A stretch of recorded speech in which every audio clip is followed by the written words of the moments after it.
Ya, untuk regresi linear berganda, yang pertama kita lakukan adalah persiapan datanya terlebih dahulu. Nanti bisa dibuka data ini. Klien 0705 data dan hasil. Data ini dibuka. Nah, data yang digunakan untuk analisis adalah yang ini. Nah, jadi yang digunakan ini adalah persentase skor dari pada self. Nanti yang diambil ini yang biru ini, kemudian motivasi. Nah, nilai persentase ini diambil, kemudian Y juga diambil yang biru ini. Nah, setelah diambil semua, kita tabulasikan seperti ini, dikelompokkan. Nah, setelah seperti ini, lalu kita buka aplikasi SPSS-nya. Seperti ini. Kemudian kita tadinya seperti ini, lalu kita ke variable view. Kita masukkan ini nama-nama variabelnya. Kita copy saja. Dan pastekan di sini. Nah, pada label juga kita copy yang ini. Kita copy. Nah, seperti ini. Nah, kemudian kita masuk ke data view. Kita copy persentase skor ini seluruhnya. Jadi X1, X2, dan Y. Kita copy. Lalu kita paste di sini. Kita paste. Setelah seperti ini, lalu kita lakukan uji asumsi klasik dan regresi linear berganda.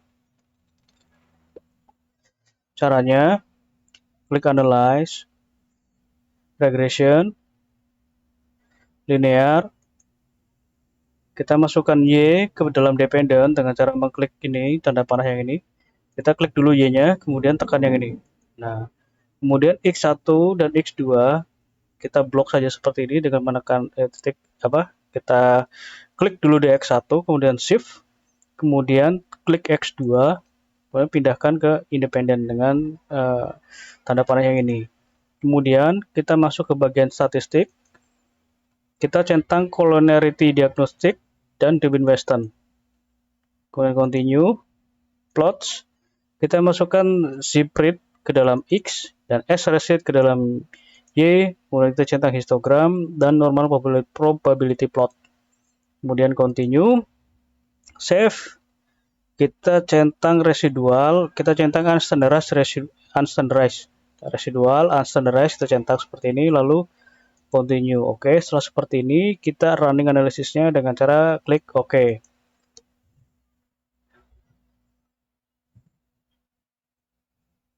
Nah, seperti ini.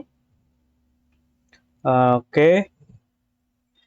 Nah, nanti kita baca interpretasinya, kita selesaikan dulu saja analisisnya. Nah, kemudian setelah seperti ini, kita lakukan uji normalitas. Caranya, klik Analyze, Non-Parametric Test, Legacy Dialog, One Sample KS. Kita klik, kemudian kita masukkan Standardized Residual ke dalam lembar kerja seperti ini, lalu Exact, kita centang Monte Carlo. Nah, ini adalah option saja, jadi kenapa di sini ada Monte Carlo-nya? Jadi ketika nanti diuji dan Kolmogorov itu tidak memenuhi standar normalitas yaitu di atas 0,05, nah kita bisa lihat nilai Monte Carlo-nya. Jadi jika keduanya atau salah satunya itu sudah di atas 0,05, maka data penelitian tersebut dapat dianggap normal. Oke, seperti kita continue, kita oke. Dan adalah uji normalitasnya, kemudian kita uji heteroskedastisitasnya dengan metode Geiger. Caranya transform compute variable. Pada target variable kita tulis abs underscore res, kemudian kita pindahkan kursornya ini ke numeric expression, kemudian kita pilih di sini function group, kita klik all, kemudian double klik di abs. Nah, setelah seperti ini, lalu kita double klik di unstandardized residual. Kita double klik seperti ini, lalu klik OK. Nah, setelah tertransformasi seperti ini, lalu kita uji regresi linear. Seperti tadi, kita reset dulu. Nah, ini bedanya. Kita masukkan X1, X2 ke dalam independen, kemudian ABS res ini ke dalam dependen. Ini sudah tidak usah diapa-apakan lagi, langsung kita running saja. Nah, nanti yang dilihat adalah yang koefisien ini. Kita ganti dulu namanya menjadi heteroskedastisitas. Nah, seperti ini, lalu kita copy dulu semuanya ini. Oke, kita copy dulu. Jadi model summary, ANOVA, koefisien, kemudian Kolmogorov, kemudian heteroskedastisitas.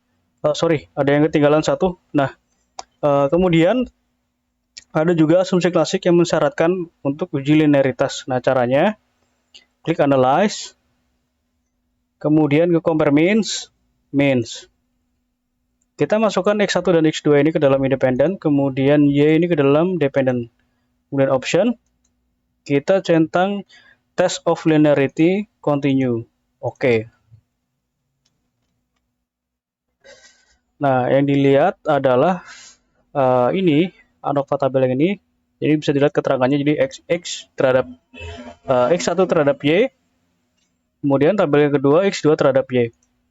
Oke, setelah selesai analisisnya, kita pindahkan dulu hasilnya ini ke dalam Microsoft Excel supaya lebih mudah untuk kita interpretasikan. Jadi kita copy saja seperti ini. Jadi kita klik model summary ini, kemudian tekan CTRL. Nah, seperti ini.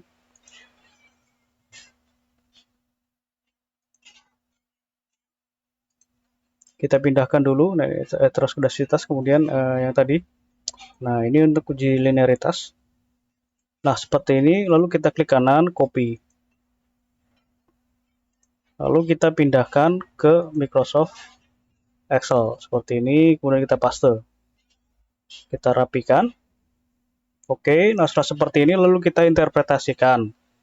Nah, model interpretasinya seperti apa, nanti bisa dilihat di sini. Sudah saya buat ini, hasilnya sama saja.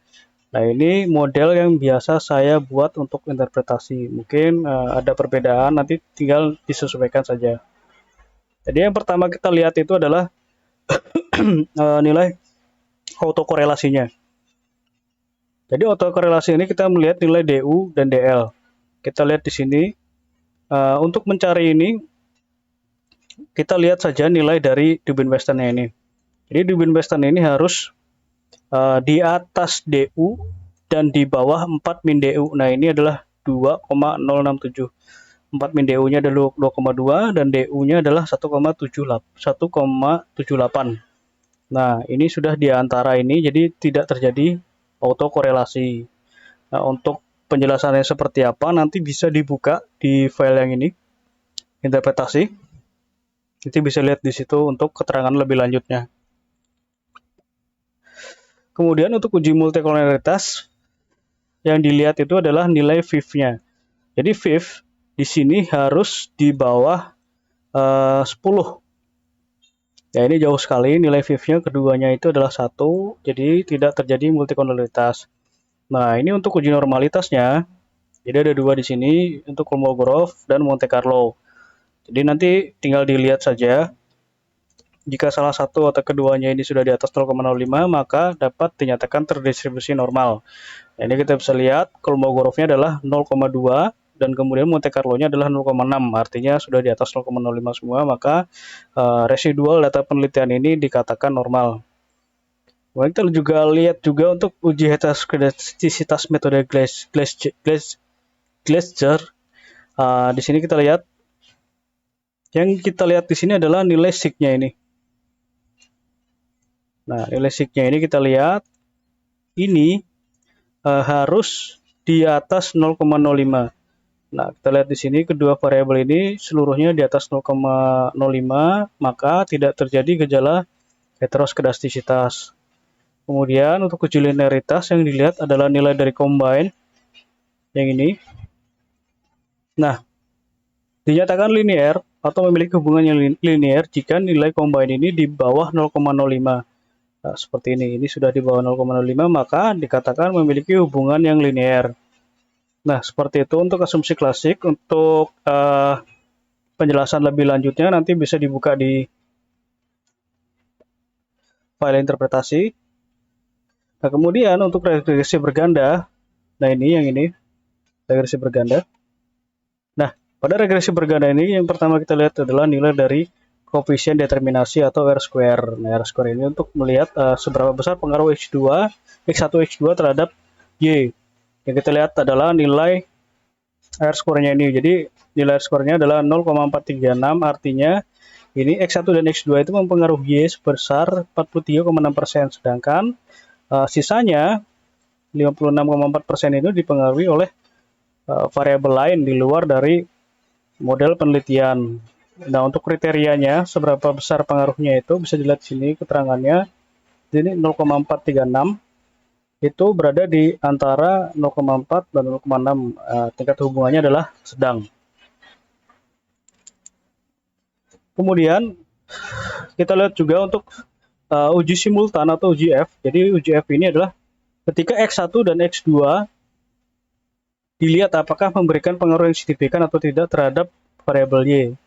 Jadi simultan artinya bersama-sama X1 dan X2. Kita lihat di sini nilai signya itu adalah 0,00, artinya di bawah 0,05, maka dapat dinyatakan signifikan. Kemudian uji T parsial ini adalah untuk melihat secara masing-masing. Jadi X1 terhadap Y, X2 terhadap Y. Ini kita bisa lihat nilai signya. Ini nilai signya ini yang ini. Oke. Kita lihat nilai signya ini sudah di bawah 0,05 seluruhnya. Jadi X1 terhadap Y berpengaruh signifikan, kemudian X2 terhadap Y berpengaruh signifikan. Nah, seperti ini. Setelah seperti ini, lalu kita bisa copy, kita pindahkan ke Microsoft Word, kita bisa lakukan interpretasi lebih lanjut. Oke. Sekian untuk analisis regresi linear berganda. Terima kasih.